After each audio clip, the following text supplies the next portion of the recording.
From the point of view of U.S. power, he's harming it. But from the point of view of U.S. elites, he's giving them everything they want. I mean, in fact, what's going on in the United States, if you think about it, is kind of a two-level wrecking ball, if you want to call it that. Trump, his role, whether this is conscious or not, I don't know, but you can see what's happening. Trump's role is to ensure that the media and public attention are always concentrated on him. So every time you turn on a television set, it's Trump. Open the front page of the newspaper, Trump. And in order to maintain, he's a con man, basically, a showman. And in order to maintain public attention, you have to do something crazy. Otherwise, nobody's going to pay attention to you. If you do normal things, you'll be, way back somewhere. So every day there's one insane thing after another. And then, the media, he makes some crazy lie, he had the biggest crowd in history or something. The media looks at it and says, no, it wasn't the biggest crowd. But meanwhile, he's on to something else, and then you go to that one. And while this show is going on in public, in the background, the wrecking crew is working. Paul Ryan, Mitch McConnell, the guys in the cabinet who write his executive orders. What they're doing is systematically dismantling every aspect of government that works for the benefit of the population. This goes from workers' rights to pollution of the environment, rules for protecting consumers. I mean, anything you can think of is being dismantled. And all efforts are being devoted, kind of almost with fanaticism, to enrich and empower their actual constituency, which is super wealth and corporate power, who are delighted. That's why the stock market goes up. Stock market has not much to do with the economy, but keeps booming because that's the rich people, and they love being granted. Now, the worst policies that he's carrying out, the most dangerous, are barely discussed. Those are the two existential threats that we face. You have to face the fact that humans are now in a situation which has never arisen in human history. This generation has to decide whether organized human existence is going to continue. And it's not a joke. It's global warming and nuclear war. Those are the major issues. They ought to be big headlines every day. And Trump's actions are making both of them much more dangerous. In the case of nuclear war, the policies are significantly increasing the threat of nuclear war. In the case of global warming, it's almost indescribable.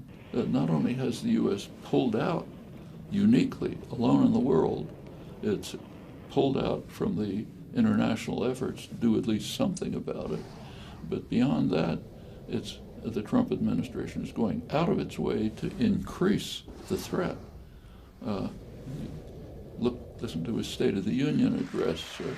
The only phrase about global climate was to talk about our beautiful, clean coal, the worst polluter there is, which we have 1,000 years of it, And look at the new budgets that's coming out. Sharply cuts research and support for any kind of renewable energy, more subsidies and support for the most polluting, destructive things. And it's not just Trump, it's the entire Republican leadership.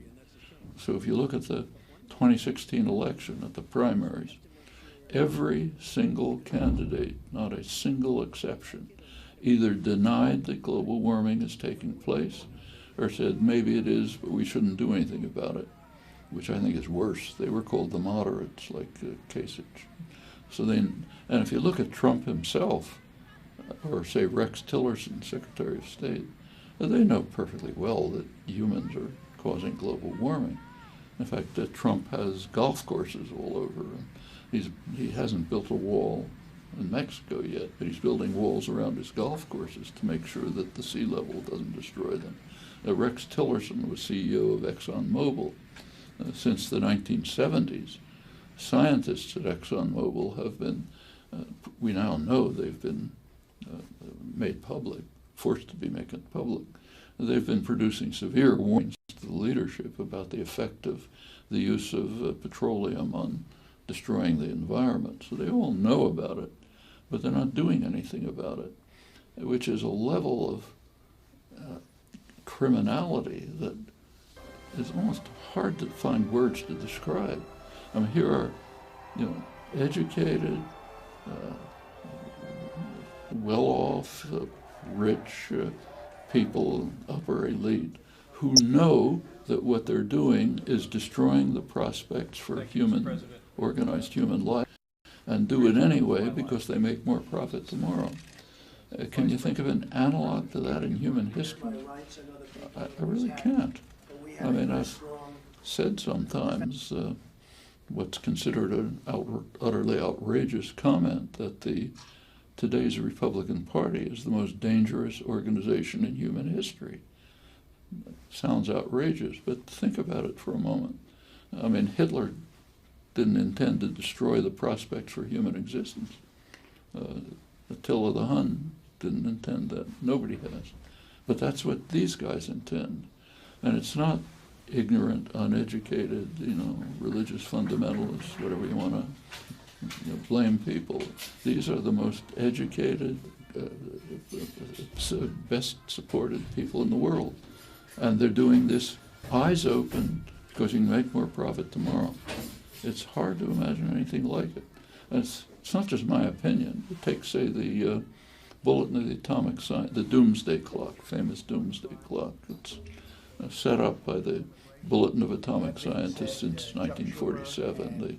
Each year they gather distinguished physicists, political analysts, others to look at the state of the world and make a judgment of how far we are from terminal disaster.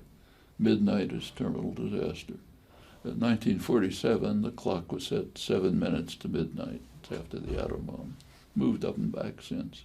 Now it's at the closest it's been to midnight ever.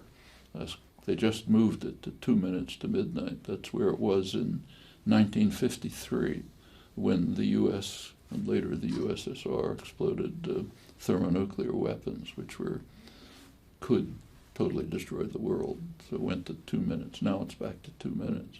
And that's the Republican Party. That's the ones who are running the country and dominating the world. There's never been a situation like this.